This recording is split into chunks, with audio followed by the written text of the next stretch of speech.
Hi, my name is Elizabeth Maddie, and I'm going to be performing a complete head-to-toe assessment on an adult patient. So I've washed my hands, and now I'm coming into the patient's room. So this is Sue. She is a 59-year-old female, and she is capable of giving her own information, so I'm going to be getting all of the information from her. So Sue, what brings you in today? I need my yearly physical. Okay, just a physical. Are you having any problems? No. Okay, good. So I just want to get a little bit of background information from you. Do you have any chronic health problems? No. No? Okay. And how about when you were a child? Did you have any chronic illnesses when you were a child? No. No? Okay. How about hospitalizations? I was hospitalized in 2011. Okay, and what was that for? Facial trauma. Okay. And that was from an accident? Yes. All right. And how about car accidents? 2 years ago. 2 years ago. All right, so 2017. Any injuries from the car accident? I had problems with my neck. Okay. Neck problems. All right. Any other accidents? No. No? Okay. Are you up to date on your immunizations? Yes, I am. Okay. And when was your last physical exam?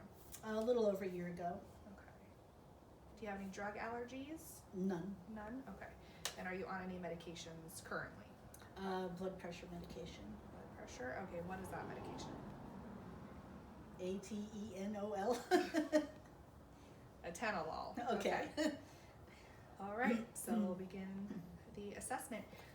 Okay, so in the office setting, she would be wearing a gown so that all of her skin was accessible. So I would begin my exam by just assessing her skin for any abnormalities. I know that she has a birthmark on her thigh and like a mole on her back. So I would note those in my examination.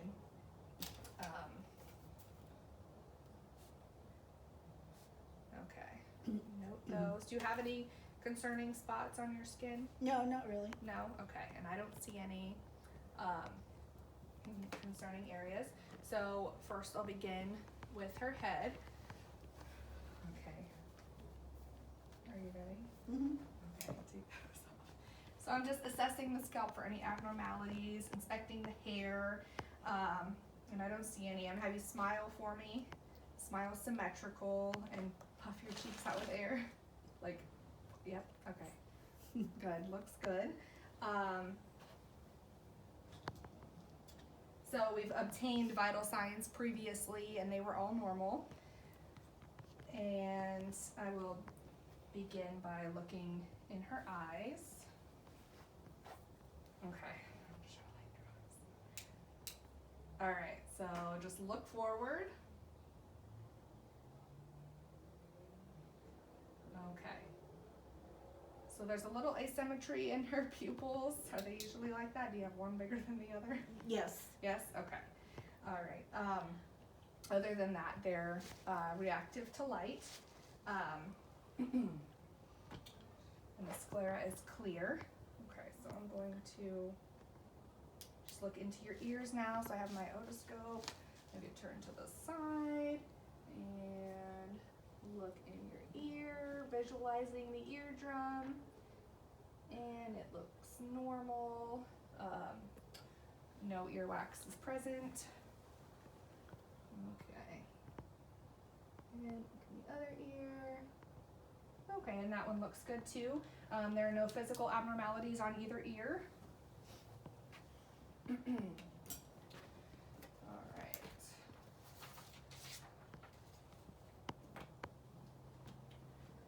So I'm going to be assessing her nose also, changing the tip of the otoscope. Okay. Okay, and both ears are clear. Have you open your mouth. Okay, so I noticed a few fillings. The patient has had a tonsillectomy. Palate is intact. Have you lift your tongue? Okay. For frenulum is intact. There are no concerning areas in her mouth. Do you receive regular dental care? Yes. Okay, good. All right, so I'm just going to feel your neck, feeling for any enlarged lymph nodes, which I do not feel, palpating the thyroid, making sure it's not enlarged. All right, good. Okay. So I'm just going to listen to you now. So first I'm going to listen to her heart. Okay.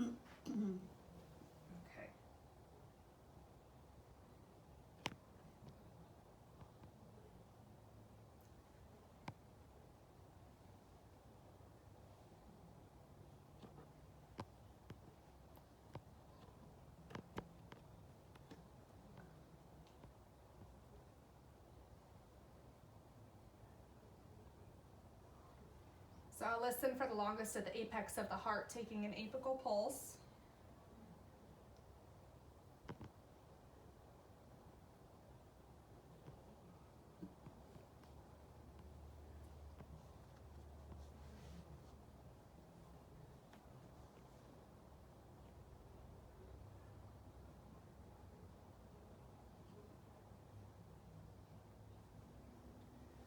Okay, good. Her pulse is around 80 beats per minute.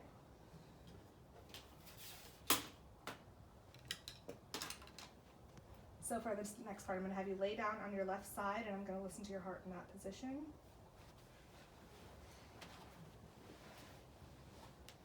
Okay.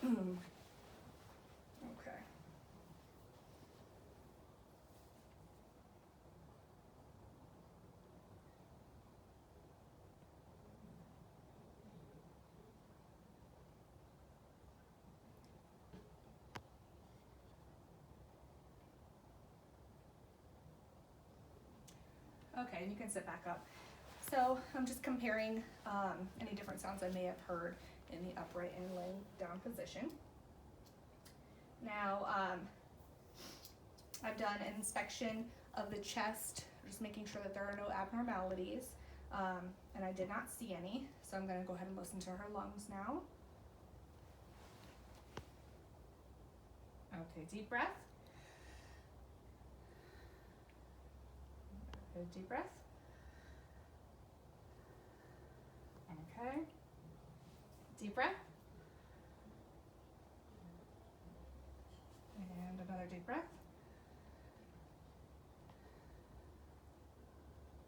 Good. I'm going to loosen her on the back side. Deep breath. Okay, and another one.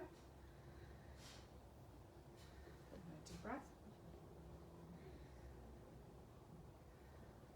And another. Another. It's going to be a lot.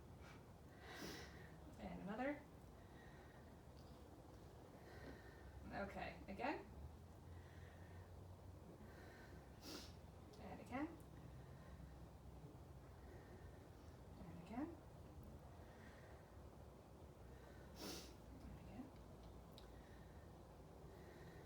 Another. It's like 9 places. Again. Okay, one more over here. And over here. Okay, and lungs sound clear in all bases. All right, so I'm gonna have you, for the next part, you'll sit like this. I'm gonna put my hands on your back and have you say the phrase 99. Feeling for fremitus in the back. Okay. Say it now. Say it now. 99. 99. 99. And again. 99. Again. 99. Again. 99. Again. 99. Again. 99. Again. 99. Okay. I'm gonna do that in the front. Okay. 99. And 99. 99. Okay, good. So I'm going to percuss the lungs just to check the borders.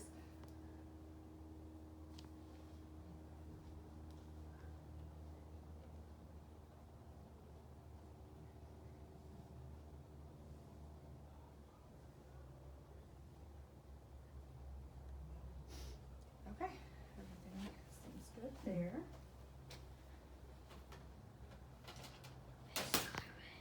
Alright. Oh, my stethoscope here. Okay. I'm going to have you lay down and I'm just going to inspect your abdomen now.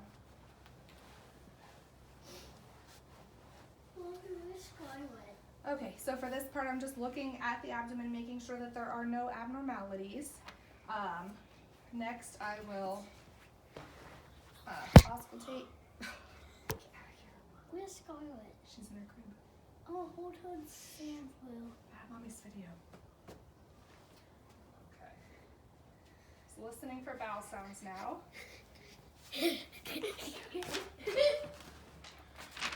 Oh no! Wow!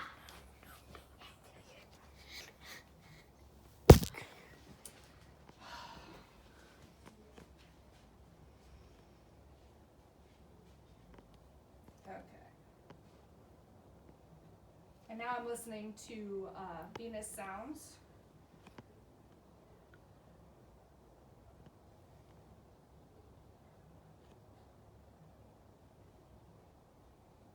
Listening to your veins.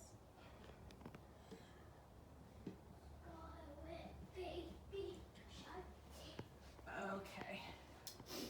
So vowel sounds are active and there's no sound of any bruit in any of the veins.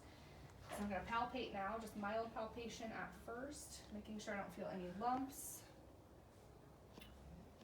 any tenderness. Okay, now I'm going to do deep palpation. The patient telling me if they're having any pain when I palpate. Okay, and now I'll start percussion.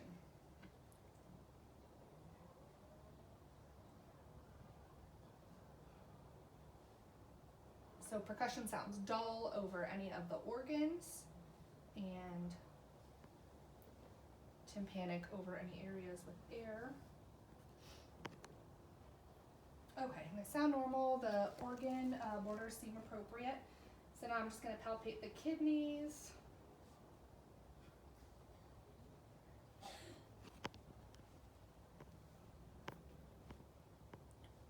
Okay, and have you sit up again.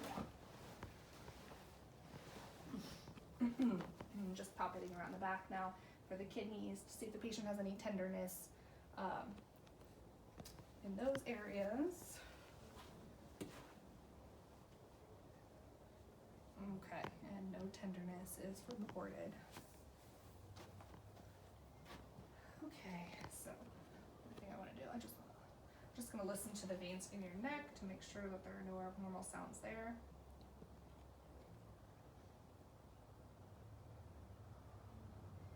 Good. And jugular vein distension is absent. Okay, so now I'm going to combine the musculoskeletal with my neurological examination. Okay, so I'm going to put my hand on the side of your face. You're going to push your face into my hand. This way? Yep. Okay, good. Now the other side. Good. Now kind of move your neck from side to side all the way. Good. Okay, and forward. Forward. All right, good. Looks good. I'm going to have you squeeze my hands. Good. And I'll palpate your pulses. Okay, and they're both equal. All right, so I kind of want you to do range of motion exercises now. So you're going to put your arm around you, or behind your back and bring it all the way around. Okay, now all the way forward. Good. And with the other arm. And any pain in any of your joints? No. Okay. So while she's doing this, I'm also performing a joint inspection to make sure that there's no tenderness, no swelling, no redness in any of the joints, starting with the neck, shoulders, elbows, wrists, and hands. And also in her hands, fingernails appear clear with no abnormalities, no clubbing, and capillary refill is less than 3 seconds. Okay, so I'm going to have you do another exercise where you take your right heel, run it down the shin of your left leg. As I'm sitting? Yep. Okay, now again with the other leg. Okay, good. And take your finger and touch your nose. Okay, and the other hand. Okay, good. I'm gonna have you lay down again. We're just gonna check your other joints. So I'm going to inspect her hips, make sure that there's no swelling, redness, abnormalities again. Move down to the knees, make sure that I can palpate the kneecaps. And at this time I'll also check the pulses in all of those areas. So femoral pulses, posterior tibial pulses, and pedal pulses, and they all palpate normally, 2+. Okay, so this time I'm gonna have you bend at the knee, bend your right knee, good. Now put your leg up in the, left knee, put your leg up in the air. Good, okay, and the other leg, do the same thing, bend the knee, now leg up in the air, and point your toes for me. Good, and the other toes, okay. And she's able to wiggle her toes without any pain in any of her joints. Okay, you can sit back up. All right, so I'm gonna have you stand up for this next part. Have you just stand, feet together with your eyes closed. So at this point, I'm making sure that she's not having any swaying while she's standing. She's able to maintain her balance with her eyes closed. Okay, turn back to the camera. Okay, now I'm gonna have you bend forward. At my waist? At your waist, yeah. So at this point, I'm inspecting her spine to make sure that there are no abnormalities. There's a slight curvature of the spine, but do you have a history of scoliosis? Yes. Yes, okay, so that would be a normal finding, but palpates without any tenderness. Okay, you can sit back up.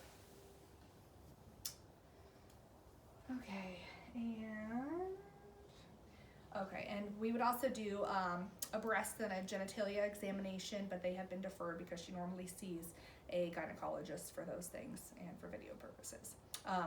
But for those examinations, I would do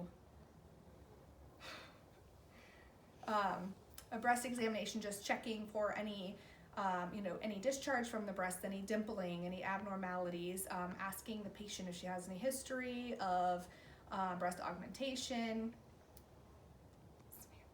or any surgeries to her breasts. And then for genitalia, we would go over her past pregnancies, how many deliveries, what type of delivery, last menstrual period, if she's postmenopausal, and then do a speculum exam, performing like a pap smear, inspecting the cervix for any signs of cancer or any lesions.